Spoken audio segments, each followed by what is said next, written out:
When my daughter called me confused for the first time, I laughed it off. When she said it the second time, I felt a chill, but when she said it in front of her lawyer while pointing at my bank statements, I finally understood. This wasn't concern. This was a calculated attack on my independence, my dignity, and every dollar I had left. My name is Margaret, and at 73 years old, I had to fight my own daughter in court to prove I wasn't losing my mind. The only thing I was losing was my patience with people who saw me as a piggy bank instead of a person.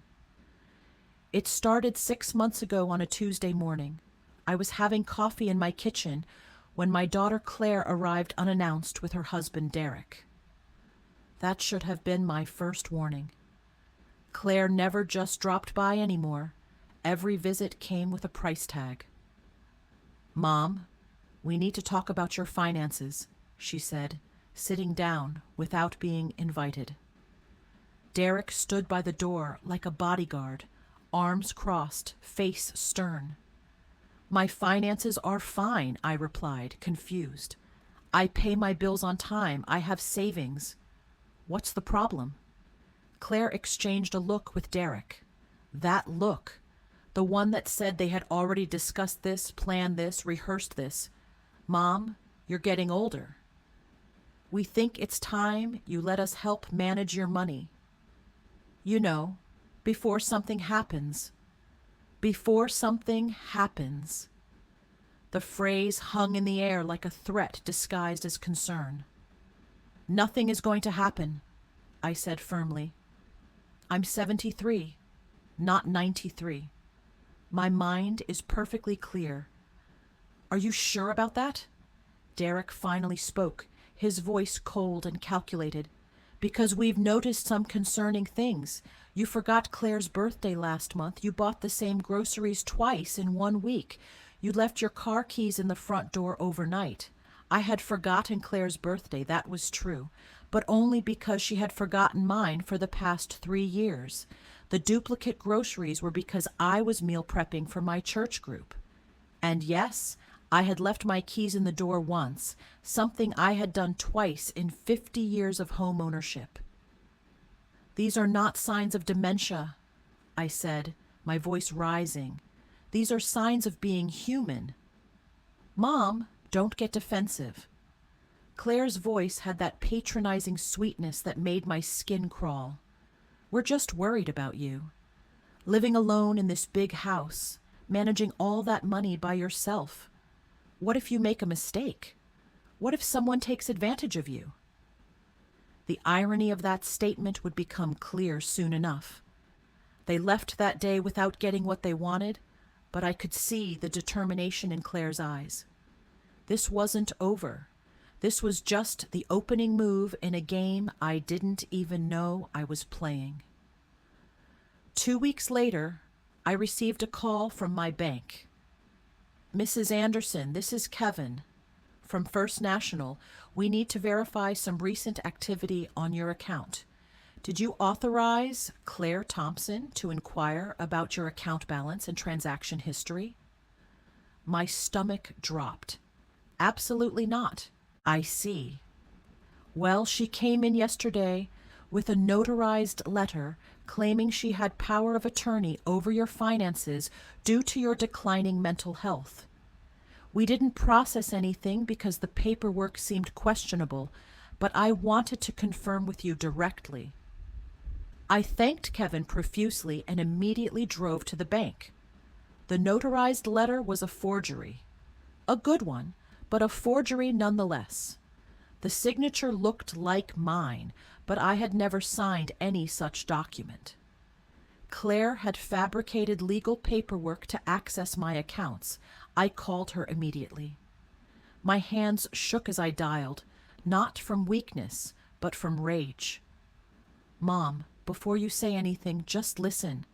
She started the moment she answered. "You forged my signature. You tried to steal access to my bank account. What is there to listen to? We didn't forge anything. We had a document prepared for your own protection. You must have signed it and forgotten. See? This is exactly what we're worried about." The gaslighting was breathtaking. She was actually trying to convince me that I had signed something I knew I hadn't touched. Claire, I never signed that document. I would never sign away control of my finances. This is fraud. Mom, you're confused. Derek and I have consulted with a lawyer and a doctor. They both agree that your behavior shows signs of cognitive decline. We're trying to help you before you hurt yourself.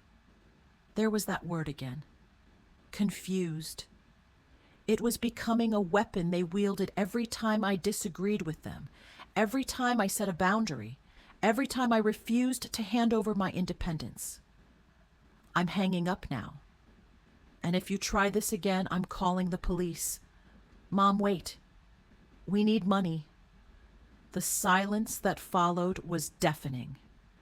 Derek lost his job 3 months ago. We're behind on our mortgage. We thought you could help us out temporarily. Just a loan. $20,000. And there it was. The truth beneath the concern. This wasn't about my mental health. This was about their empty bank account. Claire, I've already given you over $40,000 in the past 2 years. For your car, for your kitchen remodel, for Derek's business venture that failed. I can't keep funding your lifestyle. So you're just going to let us lose our house? Your own daughter homeless? You're not going to be homeless. You have jobs. Well, you have a job. Derek can find another one. You're both adults. Figure it out. I hung up before she could respond. My heart was pounding. I had never stood up to Claire like that. For years, I had been the dutiful mother, the open wallet, the safety net for every bad decision and financial emergency. But something had shifted inside me. Maybe it was Kevin's call. Maybe it was the forged signature. Maybe it was just 50 years of being taken for granted finally reaching its breaking point. That night, I couldn't sleep. I lay in bed thinking about my late husband, Thomas. He had died 7 years ago, leaving me with a paid-off house, a solid pension, and his life insurance. We had saved carefully for 40 years so I could live comfortably in my retirement. Thomas would be horrified to know our daughter was trying to steal that security right out from under me. The next morning I called a lawyer. His name was Robert Martinez, and he specialized in elder law. When I explained the situation, his response was immediate and chilling. Mrs. Anderson, what your daughter attempted is called elder financial abuse. It's a crime, and based on what you're telling me, she's likely not going to stop here. We need to protect you immediately. Over the next hour, Robert outlined a plan. We would change all my account access, add security flags to my credit, draft a new power of attorney designating someone trustworthy, and document every attempt Claire made to access my finances. He also suggested something I hadn't considered, a full medical evaluation to officially document my mental competence. If she's claiming you're confused and declining, we need medical proof that you're not. It's our shield if this goes to court. Court. The word made my stomach turn. But I agreed to everything. Dr. Helen Park was a geriatric specialist who Robert recommended. She put me through 3 hours of cognitive testing, memory assessments, and psychological evaluations. At the end, she smiled warmly. Margaret, your cognitive function is excellent. Better than many people half your age. You have no signs of dementia, Alzheimer's, or any mental decline. I'll document everything in my report. I cried in her office, not from sadness, but from relief. I wasn't crazy. I wasn't confused. I was exactly who I knew I was, a competent, clear-minded woman being manipulated by her own child. For 3 weeks, things were quiet, too quiet. Then the bomb dropped. A court summons arrived in my mailbox.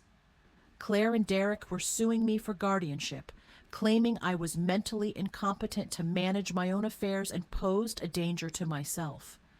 They were requesting full legal and financial control over my life. The petition was filled with lies. It claimed I had unpaid bills, which was false. It claimed I had been found wandering the neighborhood confused, which never happened. It claimed I had been hospitalized for a mental health crisis. Complete fabrication. It claimed multiple witnesses had observed my declining state. Robert was furious when he read it. This is aggressive and sloppy. They're desperate, which makes them dangerous. But we have the truth on our side, and that's stronger than their lies. The preliminary hearing was set for 6 weeks out. Those 42 days were the longest of my life. Claire and Derek spread their version of events to everyone who would listen. My sister called me crying, convinced I was dying and too proud to admit it. My church group started treating me with kid gloves, as if I might shatter at any moment. Even my neighbor, sweet old Mrs. Chen, asked if I needed help remembering to take my medications. The isolation was suffocating. I wanted to scream the truth from the rooftops, but Robert advised me to stay quiet. Let them talk. Let them lie. We'll expose everything in court. I spent those weeks gathering evidence. I pulled every bank statement showing the money I had given Claire over the years. I compiled emails and text messages showing her constant requests for money. I got statements from Kevin at the bank about the forged power of attorney. I asked Dr. Park to expand her report. I even got a statement from Mrs. Chen confirming that I was lucid, independent, and perfectly capable. 3 days before the hearing, Claire tried one last manipulation. She showed up at my door with flowers and tears. "Mom, I'm so sorry. I've been stressed and I overreacted. Let's drop all of this and go back to normal. I miss you."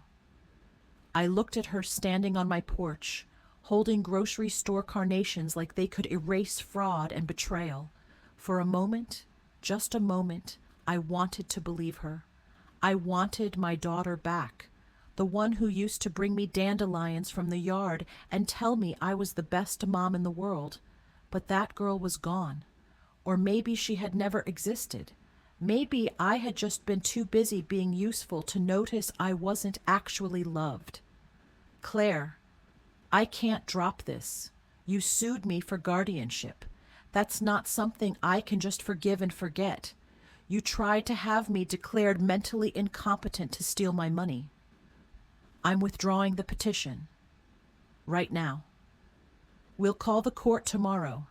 You're only withdrawing it because you know you're going to lose." Her face changed. The tears dried up instantly. The mask fell away. "Fine. You want to do this the hard way? We'll do it the hard way. But when you're sitting alone in this house with nobody to help you, remember that you chose this." She threw the flowers at my feet and stormed off. I closed the door and locked it behind her. Then I locked the deadbolt. Then I put the chain on.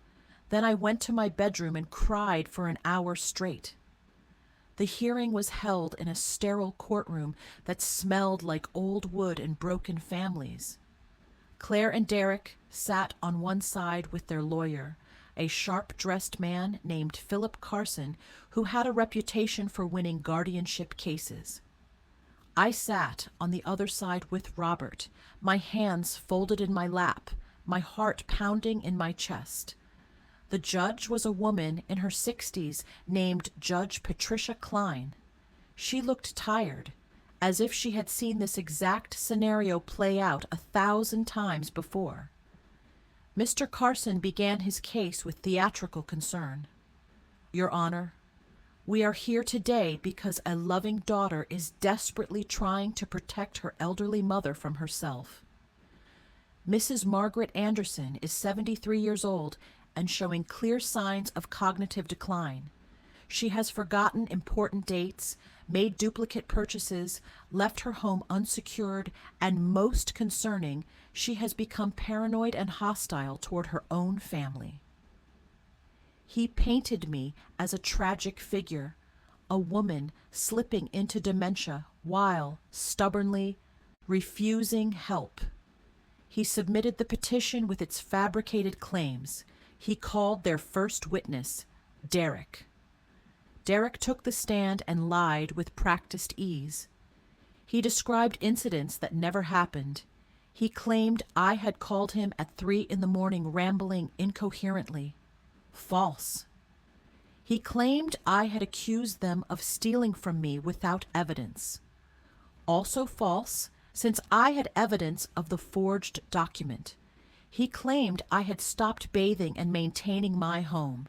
Absolutely false. Robert cross-examined him with surgical precision. Mr. Thompson, you stated Mrs. Anderson called you at 3 a.m. rambling. Do you have phone records to support this claim? Derek hesitated. I don't keep records going back that far. The alleged call was 3 weeks ago. You don't have phone records from 3 weeks ago? I must have deleted them. How convenient. Mr. Thompson, is it true you lost your job 3 months ago? That's not relevant. Your Honor, it's extremely relevant to motive. Judge Klein nodded. Answer the question. Yes, I lost my job. And is it true that you and Mrs. Thompson are currently behind on your mortgage? We're experiencing temporary financial difficulties. And is it true that Mrs. Anderson has given you and your wife over $40,000 in the past 2 years? She offered. We didn't ask. Robert pulled out printed text messages. These are texts from Mrs. Thompson to Mrs. Anderson. I'm reading from March 15th. Mom, we desperately need $5,000 for the mortgage or we lose the house. Please help. April 22nd. Mom, Derek's business needs $10,000 to stay afloat. Can you transfer it today? June 30th. Mom, we need money for a new transmission. Please send $3,000. Robert paused, letting the messages sink in. Would you characterize these as not asking? Derek's face was red. We were in crisis situations. Next, Claire took the stand. She looked polished and prepared, wearing a conservative navy dress that screamed responsible daughter.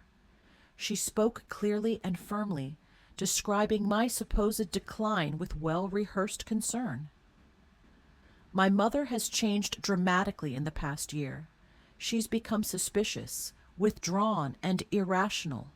She accused me of forging documents when I was simply trying to help her organize her finances.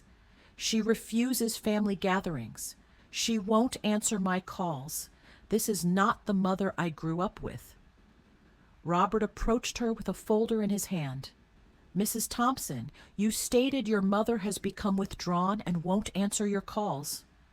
How many times have you called your mother in the past 3 months that didn't involve requesting money? Claire blinked. I don't understand the question. It's quite simple. How many calls to your mother were just to chat, to check on her well-being, to say hello? No financial requests, just daughter-to-mother conversation. The silence stretched. I call her regularly. Robert opened the folder. I have your mother's phone records. In the past 90 days, you called her 17 times. Of those 17 calls, 16 occurred within 48 hours of a payment request via text or email. The 17th was to inform her you couldn't attend her birthday dinner. Would you like to revise your statement about calling regularly? We text more than we call. Your mother doesn't text. She has a basic phone without texting capabilities, something you would know if you actually communicated with her regularly. Claire's composure cracked slightly. Look, my mother is not well. She needs help whether she admits it or not. Let's talk about the power of attorney document you presented to First National Bank. Did you sign your mother's name to that document? I had her verbal permission. But you signed her name? Yes or no? The lawyer gave me a template and I filled it out. It was supposed to be temporary, so you forged her signature on a legal document and presented it to her bank as authentic. That's fraud, Mrs. Thompson. I was trying to help. Judge Klein intervened. Mrs. Thompson, you'll have a chance to explain your actions. For now, just answer the questions directly. The rest of Claire's testimony fell apart under Robert's questioning. Every lie was exposed. Every exaggeration was dismantled. By the time she stepped down, she looked small and defeated. Then it was my turn. I walked to the witness stand with my head high. Robert guided me through my testimony calmly and clearly. Mrs. Anderson, can you tell the court about your daily routine? I described my life in detail. I woke at 7 every morning, made breakfast, read the newspaper. I volunteered at the church food bank twice a week. I had lunch with my book club every Thursday. I managed all my own bills, cooking, cleaning, and home maintenance. I drove myself everywhere. I had recently started taking an online art class for fun. How do you manage your finances? I've managed them myself for 50 years. I use online banking, keep a detailed budget, and review my statements monthly. All my bills are paid automatically and on time. I have never missed a payment or overdrawn my account. Can you explain the incidents your daughter referenced? The forgotten birthday, the duplicate groceries, the keys in the door? I explained each one clearly and rationally. The forgotten birthday was because Claire had forgotten mine 3 years running, and I had stopped tracking hers. The duplicate groceries were intentional meal prep. The keys in the door was a one-time mistake that I corrected the next morning.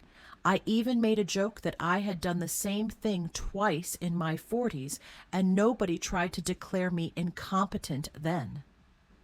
The courtroom laughed. Even Judge Klein smiled slightly. Robert then introduced Dr. Park's medical evaluation, Kevin's statement from the bank about the forged document, character witnesses who attested to my competence, and the mountain of text messages showing Claire's constant financial demands. Your Honor, Robert concluded, this is not a case of a declining elderly woman needing protection. This is a case of financial abuse disguised as concern. Mrs. Anderson is fully competent, independent, and frankly, far more financially responsible than her daughter.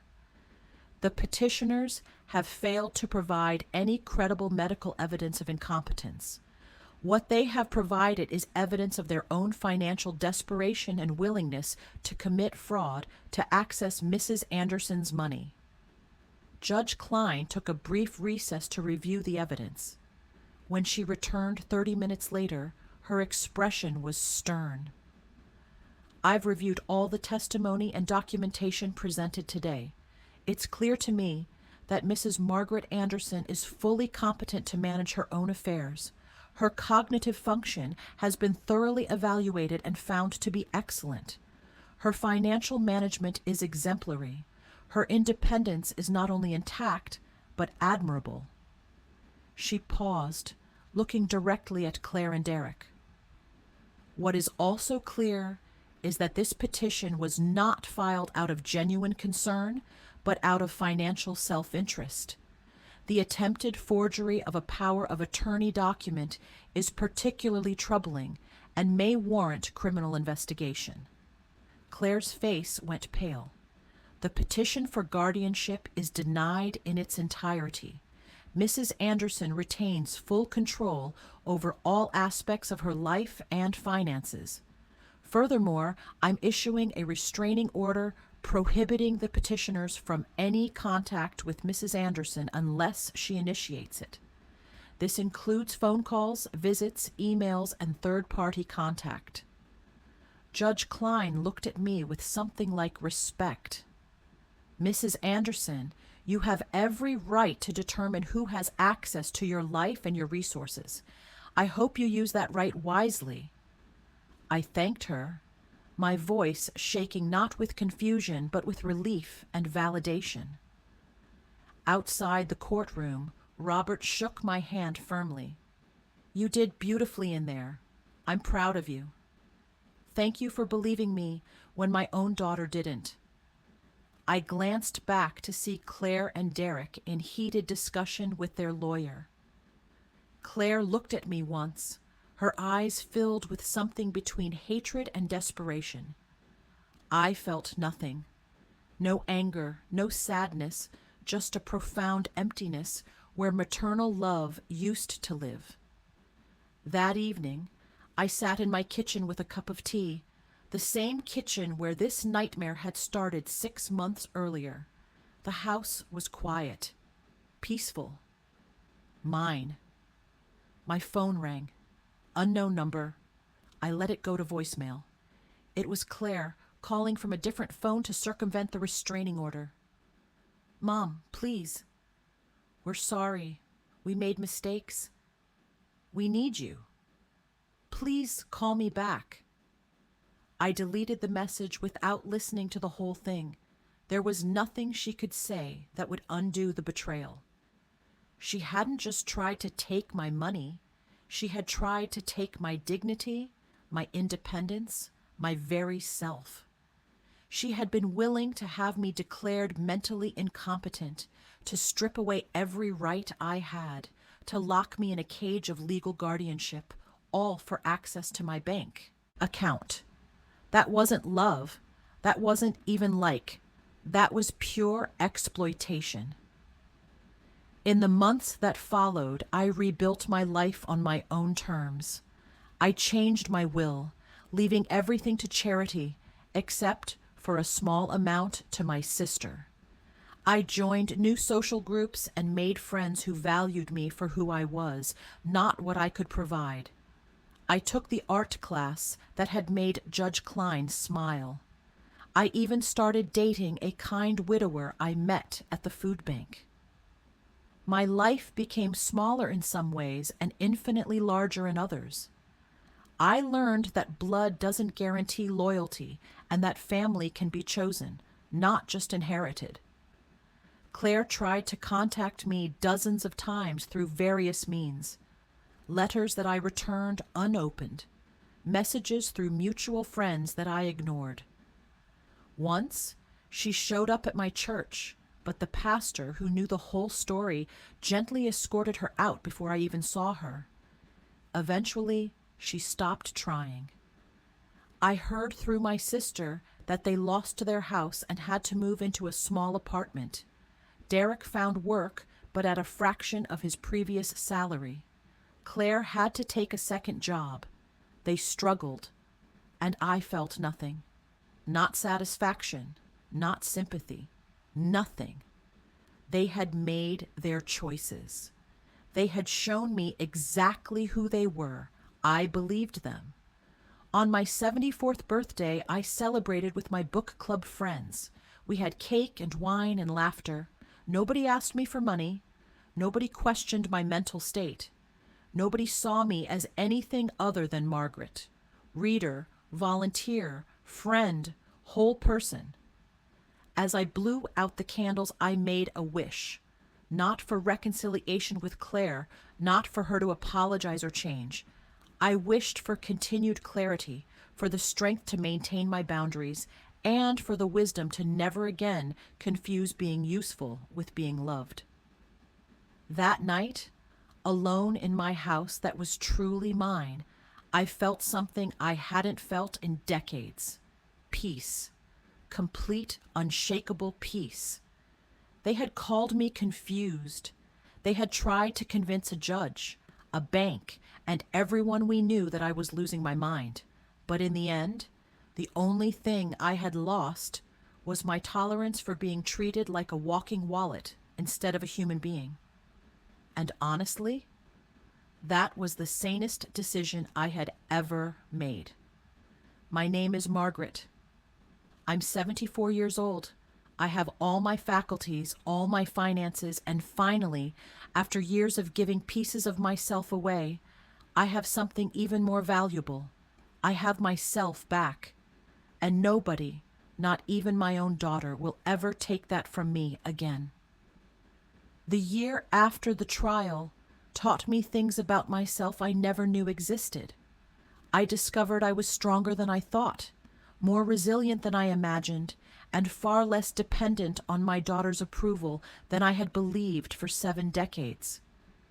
But the most surprising discovery was this: freedom has a learning curve.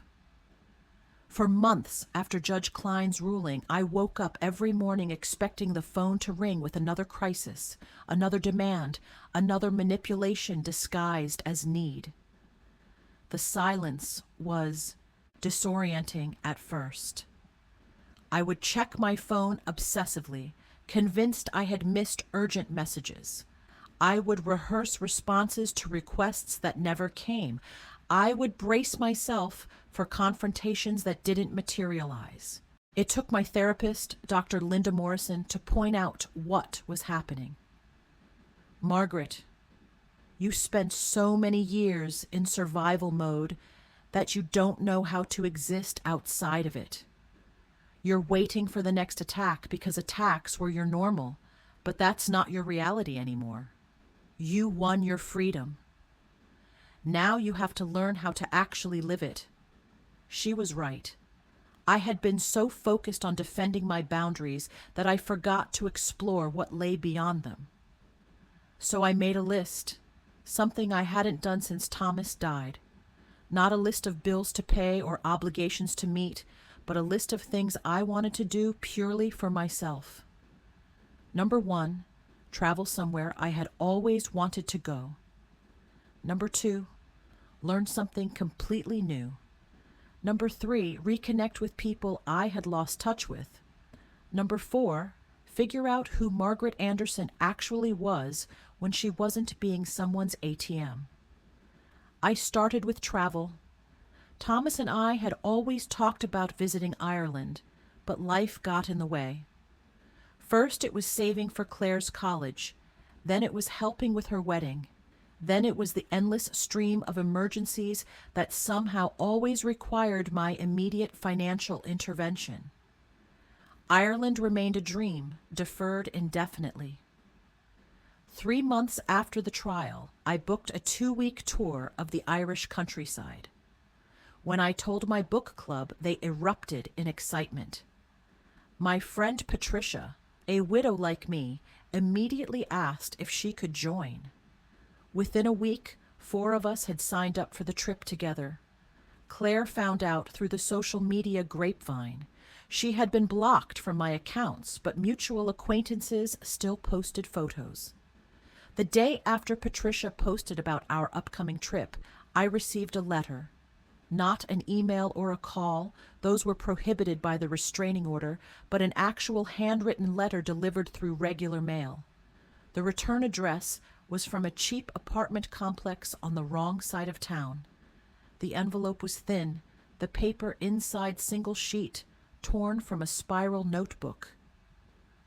Mom, I know I'm not supposed to contact you, but I saw you're taking an expensive trip to Ireland. Meanwhile, Derek and I can barely afford groceries. We're your family. Blood. Don't we deserve some consideration? You have plenty of money and we have nothing. How can you be so selfish? If Dad were alive, he would be ashamed of you. I read it once, then I read it again. Then I did something I never thought I would do. I laughed. The audacity was almost impressive. After everything she had put me through, after the lies in court, after trying to have me declared mentally incompetent, after the forged documents and the manipulation and the years of financial exploitation, she actually thought she had the moral high ground because I was spending my own money on myself. I took a photo of the letter and sent it to Robert Martinez. He responded within an hour. That's a violation of the restraining order. We can have her held in contempt of court if you want to press charges. I thought about it, really thought about it. Then I responded, no. Let her stew in her own bitterness. The best revenge is living well, and I intend to live spectacularly. Ireland was everything I had dreamed it would be. Rolling green hills that seemed to glow in the mist. Ancient castles with stories carved into every stone. Pubs filled with music and laughter and people who didn't want anything from me except good conversation. Patricia and I stayed up late one night, in a small bed and breakfast in Galway, drinking whiskey and talking about our lives. You know what I realized, I told her. I spent 50 years being Thomas's wife and Claire's mother. I forgot how to just be Margaret. Coming here, with friends, doing something purely for joy, this is the first time in decades I've felt like a complete person instead of someone's role. Patricia raised her glass. To being complete people, to adventures, to second chapters that are better than the first. We clinked glasses and I felt something shift inside me. This was what healing felt like. Not the absence of pain, but the presence of joy strong enough to outweigh it. When I returned from Ireland, my house felt different, lighter somehow. I had left as a woman defending herself and returned as a woman defining herself.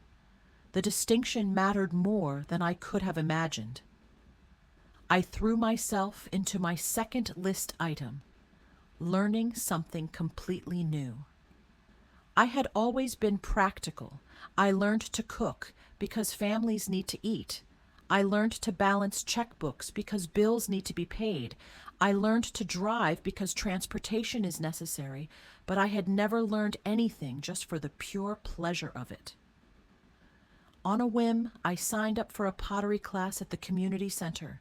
8 weeks, Tuesday evenings, $15 for materials. The instructor was a woman in her 40s named Jasmine, who had the kind of calm energy that made everyone around her relax. The first time I sat at the pottery wheel and felt the clay spin beneath my hands, I understood what people meant by meditation. There was something deeply centering about creating something from nothing, about feeling the material respond to pressure and intention, about accepting that sometimes the clay collapsed and you simply started over. My first bowl was lopsided and had a crack down one side. My second looked like something a kindergartner might make. My third was slightly better. By week 6, I made a small vase that actually held water without leaking. I was ridiculously proud of it. Jasmine noticed my progress and pulled me aside after class. Margaret, you have good instincts for this. Have you thought about continuing after this session ends? I offer private lessons if you're interested. The old Margaret would have immediately calculated the cost and decided it was too frivolous. The new Margaret said yes before she could overthink it. I set up a small studio space in my spare bedroom, the room that used to be Claire's when she was growing up. I painted the walls a soft cream color and installed good lighting. I bought a second-hand pottery wheel and a small kiln. I spent hours in there, hands covered in clay, mind blissfully empty of everything except the work in front of me. Claire's childhood room, once a shrine to a daughter who no longer existed, became a sanctuary for the woman I was becoming. My sister Rose called one evening while I was working. I answered on speakerphone, hands too muddy to hold the receiver. "You sound happy," she observed. Actually happy, not pretend happy. I am happy. Is that surprising? Honestly? Yes. After everything with Claire, I expected you to be bitter and depressed. Instead, you sound more alive than you have in years. Cutting out toxicity will do that, I replied, shaping a mug handle with careful pressure. even when the toxicity is your own child. Rose was quiet for a moment. I owe you an apology. When all of this started, I believed Claire's version. I thought you were being unreasonable, maybe even unwell. I didn't realize how badly she had been using you until I saw the evidence in court. You weren't the only one, I said gently. She was very convincing. She had me convinced for years that I was the problem, that I wasn't giving enough, doing enough, being enough. It took her trying to steal my entire identity for me to finally see the truth. How is she doing? Rose asked carefully. Do you know? I hear things. She and Derek are struggling. They lost the house. He's working construction and she's got 2 part-time jobs. They're living paycheck to paycheck. And how do you feel about that? I set down my clay and really considered the question. Neutral. I don't feel satisfied by their struggles, but I don't feel guilty either. They're adults facing the consequences of their choices. That's called life. That's very evolved of you. No, I corrected. That's very boundaried of me. There's a difference. After we hung up, I thought about Claire's life now versus what it used to be.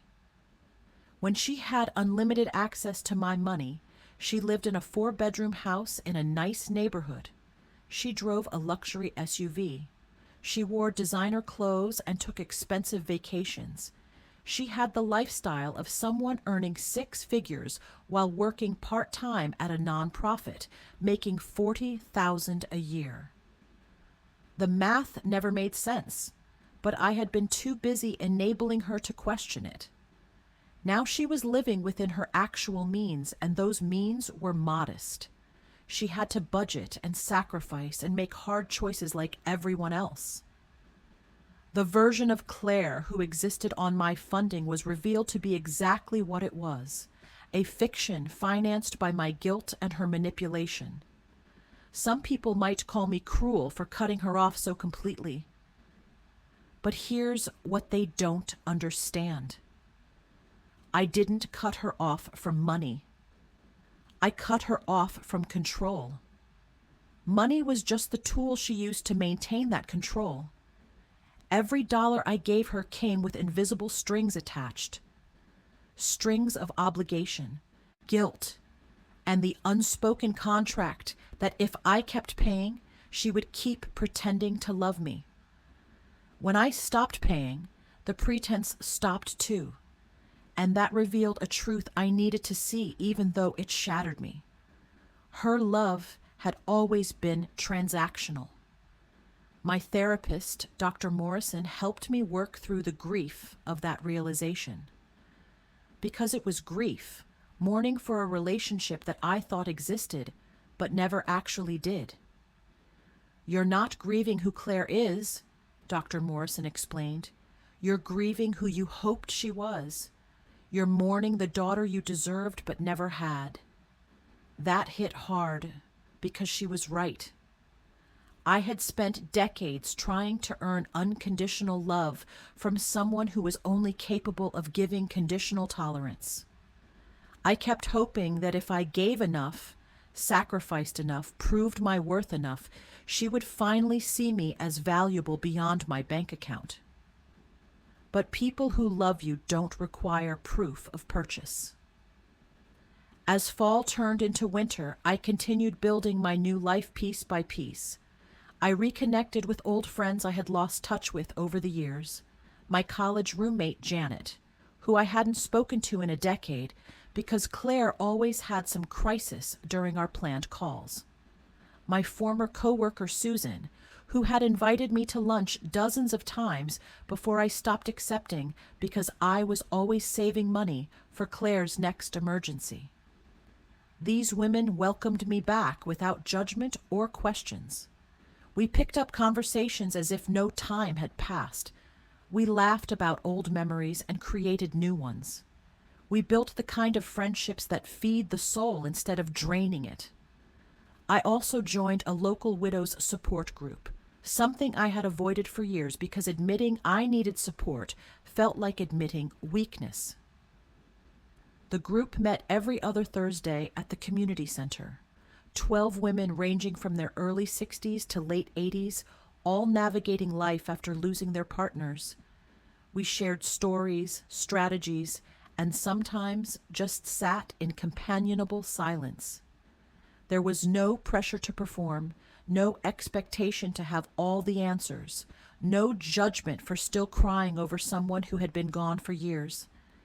It was in that group that I met Eleanor, a 78-year-old retired teacher with steel gray hair and the sharp wit of someone who had seen everything life could throw and survived it all.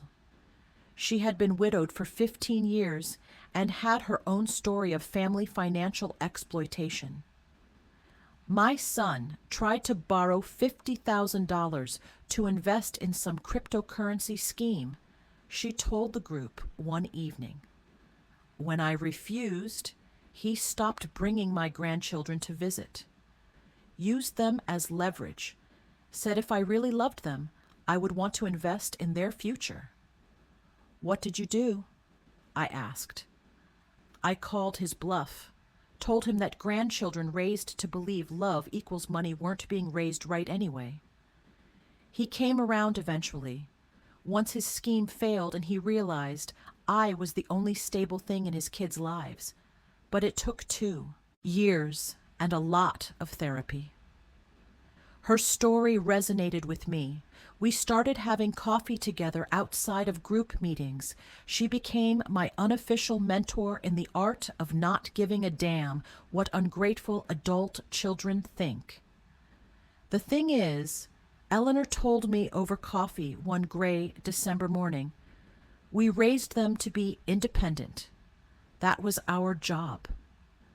But somewhere along the way, they learned that independence is hard and dependence on mom is easier. They're mad at us now for making them do what they should have been doing all along, taking care of themselves. I thought about her words constantly. Had I created Claire's dependence by being too helpful? Had my generosity become her crutch? Was her current anger really just the tantrum of someone being forced to grow up at 35? Maybe. Probably. But that didn't make it my problem to fix. Christmas approached, my first holiday season completely estranged from my only child. I braced myself for sadness, for the weight of an empty chair at a table set for one. But something unexpected happened instead. Patricia invited me to spend Christmas with her family. Janet organized a Friendsmas potluck for those of us without traditional family plans. Eleanor and the widows group planned a holiday brunch. My church had its annual Christmas Eve service, followed by community dinner. I wasn't alone. I was surrounded by people who chose to include me not because of obligation or blood relation, but because they genuinely enjoyed my company. That was a gift more precious than anything I could have wrapped. On Christmas morning, I woke up in my quiet house and made coffee. I sat by my tree, a modest 4-footer I had decorated with ornaments Thomas and I collected over the years, and I felt content. Not happy exactly, because there was still a Claire-shaped hole in my heart that might never fully heal, but content in the knowledge that I had chosen peace over chaos, boundaries over guilt, self-respect over self-sacrifice. My phone rang. Unknown number. My stomach clenched reflexively. I let it go to voicemail. It was Claire. Mom, it's Christmas. I know we're not supposed to talk, but it's Christmas. Everyone should be with family on Christmas. Derek and I are struggling. We can barely afford heat. I'm working 2 jobs and I'm exhausted all the time. We need help. Just a loan. $5,000 to get us through winter. I'll pay you back, I promise. Please, Mom. Please. Her voice cracked on the last please. The old Margaret would have immediately calculated if she could spare 5,000, would have convinced herself that Christmas was about forgiveness and generosity, would have transferred the money before she could talk herself out of it. The new Margaret deleted the message without finishing it. I didn't call her back. I didn't send money. I didn't feel guilty. Instead, I went to Patricia's house for Christmas dinner. I ate too much turkey and laughed at her grandson's terrible jokes and played board games with her family until late in the evening. When I went home that night, I felt full in a way that had nothing to do with food. January brought a new year and new challenges. My furnace broke on the coldest week of winter. The repair cost $2,000. The old Margaret would have panicked about the expense, would have resented spending money on herself that could have gone to Claire. The new Margaret called the repairman, paid the bill, and was grateful to have savings for exactly this kind of emergency. That's what money was for. Not funding someone else's lifestyle, but maintaining your own life. I also received notice that Claire and Derek had filed for bankruptcy. The legal notice arrived because I was listed as a creditor for the $40,000 I had given them over the years. The bankruptcy would discharge any obligation they had to repay me. Robert Martinez called to explain. Technically, those were gifts, not loans, so you probably wouldn't have been able to collect anyway. But this makes it official. You'll never see that money again. I already knew I would never see it again. The money was gone the moment I handed it over. But something about the legal finality was freeing. It erased any lingering fantasy that she might one day acknowledge the debt and try to repay it. It closed that door permanently. Good, I told Robert. Let it be officially over. In February, I turned 75. My book club threw me a surprise party at Patricia's house. They decorated with balloons and streamers and made a cake from scratch. They gave me thoughtful gifts, art supplies, books, a beautiful journal, tickets to a play. Not one person gave me money or asked me for money. That night, looking around at the faces of women who had become true friends, I realized something profound. I had lost a daughter but gained a family. Not a family bound by blood or obligation, but one bound by mutual respect, genuine affection, and the kind of love that doesn't come with price tags. Eleanor pulled me aside as the party was winding down. You know what I admire about you, Margaret? You didn't just survive what Claire did to you. You transformed because of it.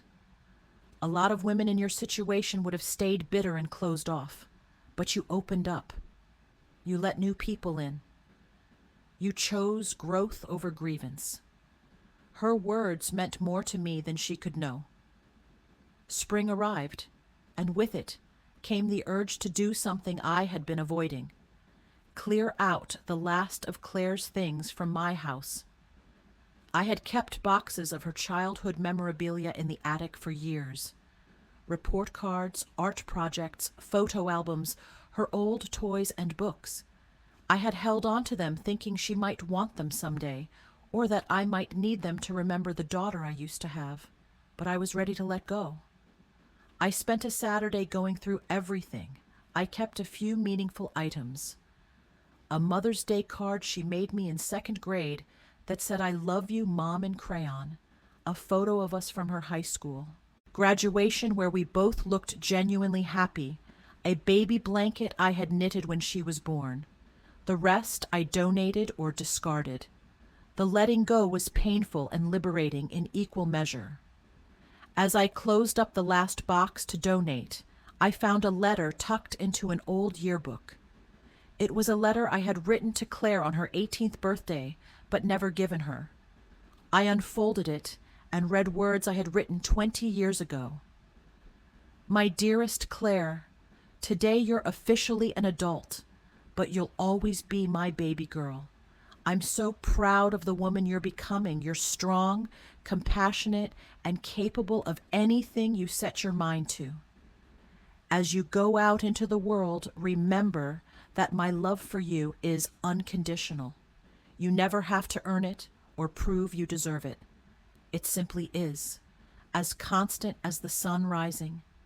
No matter where life takes you, no matter what choices you make, I'll always be here. Love forever, Mom. I cried reading it because that mother's love had been real, and that daughter, the one I believed existed, maybe had been real once too. But somewhere along the way, we lost each other, or maybe we never really knew each other at all. I took the letter outside and burned it in my fireplace. Not out of anger, but as a ritual of release.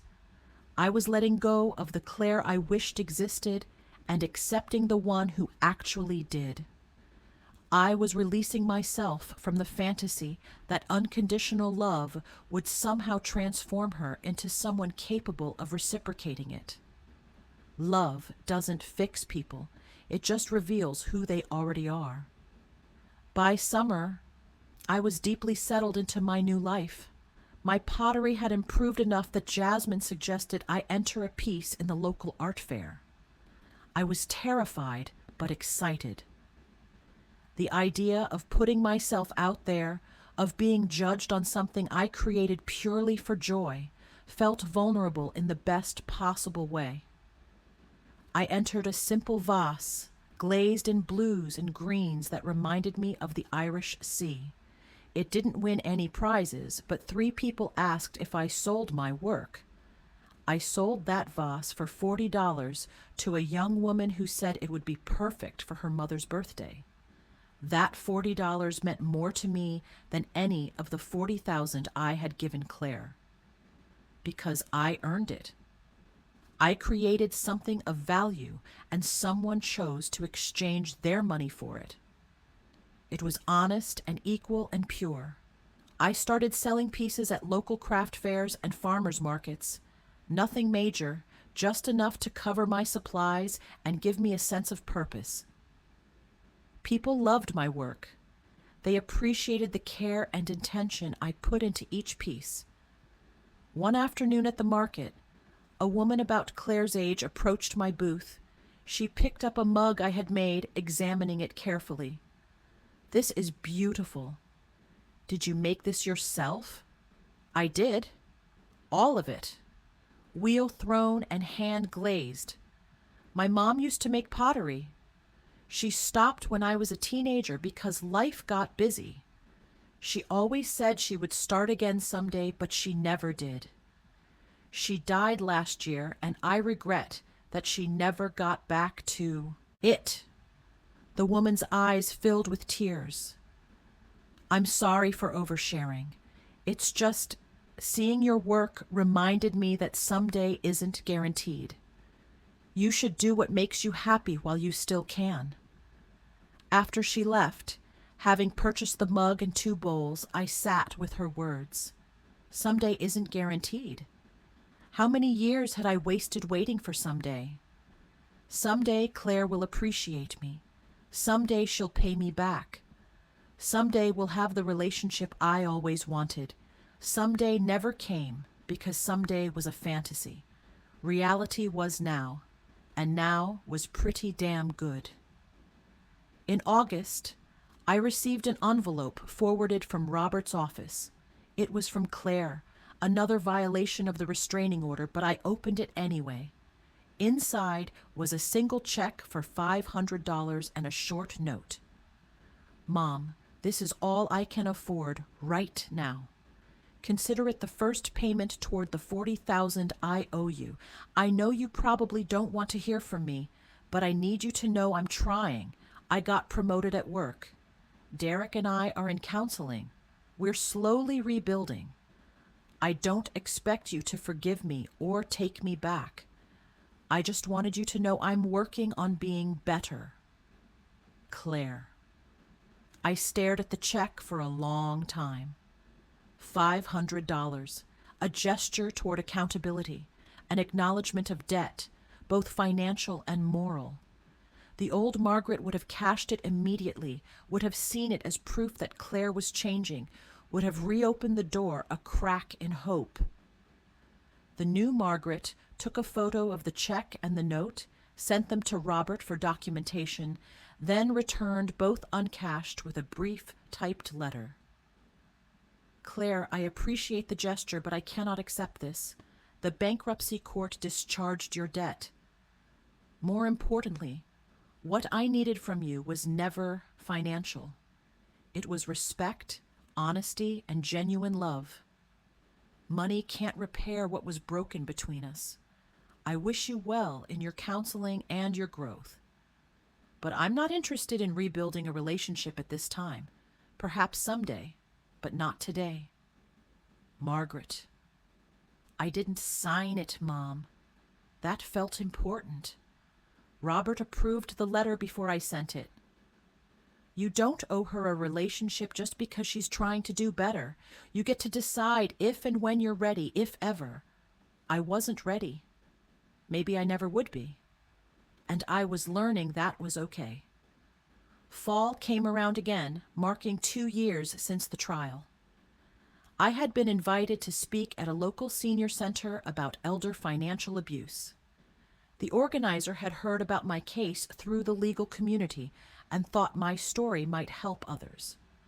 I was nervous standing in front of 40 elderly people, many of whom probably had their own stories of family exploitation. But once I started talking, the words flowed easily. I told them about the years of giving, the constant demands, the gradual erosion of my boundaries until I had none left. I told them about the shame I felt admitting my own daughter was using me. I told them about the fear of standing up to her and the terror of the lawsuit. But I also told them about the freedom on the other side. If someone is treating you like an ATM instead of a person, I said, you have the right to close that account. Blood relation doesn't entitle anyone to unlimited access to your resources, your energy, or your dignity. After the talk, at least a dozen people approached me with their own stories. A man whose nephew had stolen his identity and opened credit cards. A woman whose son had forged her name on a home equity loan. An elderly couple whose daughter had promised to care for them in exchange for signing over their house, then immediately put them in a nursing home and sold it. The stories were heartbreaking and infuriating. But what struck me most was how many of them felt ashamed, as if being victimized by family was somehow more embarrassing than being victimized by strangers. We don't owe our abusers grace just because we share DNA, I told them. We owe ourselves protection first. That became my unexpected mission. I started speaking at more events, senior centers, church groups, legal aid seminars. I testified in support of stronger elder abuse laws. I met with legislators about closing loopholes that made financial exploitation easier. I had found purpose in my pain. One evening after a particularly powerful talk, a young woman approached me. She was maybe 30, dressed professionally, holding a business card. Mrs. Anderson, I'm Rachel Chen. I'm a producer for a podcast about family dynamics and financial abuse. Would you be interested in being interviewed for an episode? A podcast. Me, at 75 years old. The idea was simultaneously terrifying and thrilling. What would it involve? An hour-long conversation about your experience.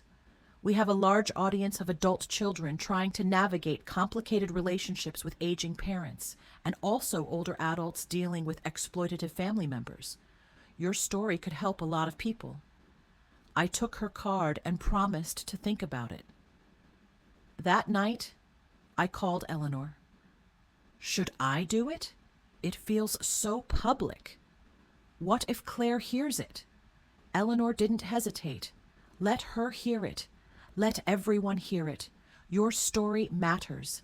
And if Claire has a problem with the truth being told, that's her issue, not yours. I did the podcast interview. Rachel was a skilled interviewer who made me feel comfortable enough to share details I had never spoken aloud before. The episode aired 3 weeks later, and within days, my email inbox was flooded with messages. People from all over the country, some from other countries, reached out to tell me their stories, to thank me for speaking up, to say they felt less alone. One email stood out. It was from a man named David in California. Mrs. Anderson, your story gave me the courage to finally set boundaries with my mother, who has been financially abusing me for years. I'm 42 years old, and I've been supporting her lavish lifestyle while I live paycheck to paycheck. After hearing your interview, I realized I don't have to set myself on fire to keep her warm. Thank you for your bravery. That email made me cry. Good tears, purposeful tears. My pain was helping others avoid the same trap. My voice was giving others permission to find theirs. As my 76th birthday approached, I reflected on how drastically my life had changed in 3 years. I had gone from being isolated and exploited to being connected and empowered. I had transformed from victim to advocate. I had rebuilt myself from the ground up. Was I lonely sometimes? Yes. Did I miss having a daughter? Desperately. Did I wish things had turned out differently every single day? But did I regret standing up for myself? Never. Not once. Not even for a second. On my birthday, I threw myself a party. Not a surprise party organized by friends, but one I planned and hosted myself. I invited everyone who had become important to me over the past 3 years, my book club, my pottery classmates, my widows group, the people from my advocacy work, Robert Martinez and his family, even Rachel from the podcast. My house was full of laughter and conversation and love, real love, the kind that doesn't come with conditions or invoices. As I looked around at all these beautiful people who had chosen to be in my life, I realized something important. I hadn't lost family when I lost Claire. I had simply made room for the family I was meant to have. Late in the evening, Patricia pulled me aside. You seem genuinely happy. Not just okay or surviving, but actually happy. I am, I said with surprise, realizing it was completely true. I'm happier now than I've been in decades, maybe happier than I've ever been. That's the sound of freedom, she said, raising her glass, to Margaret. Who taught us all that it's never too late to reclaim your life? Everyone toasted, and in that moment, surrounded by genuine love and hard-won peace, I knew that every painful step of my journey had been worth it. I had fought for myself and won, not just in court, but in life. My name is Margaret Anderson. I'm 76 years old. I make pottery, advocate for elder rights, and live on my own terms. My daughter thought I was confused when I finally stood up for myself. She thought I was losing my mind when I closed my bank account to her. But I wasn't confused. I was clear-eyed for the first time in my life. I wasn't losing anything except dead weight. And the only thing I'm confused about now is why it took me so long to realize that the most important relationship I needed to nurture was the one with myself. They called me confused, but in the end, I was the only one who really understood what was happening. I was being used. I was being manipulated. I was being destroyed one transaction at a time. The only confused person in that courtroom was Claire, who genuinely couldn't comprehend that a bank account has the right to say no, who couldn't understand that a mother is a human being, not a renewable resource. I won my case, I won my freedom, and most importantly, I won back my self-respect. If that's confusion, I never want to be clear-headed again.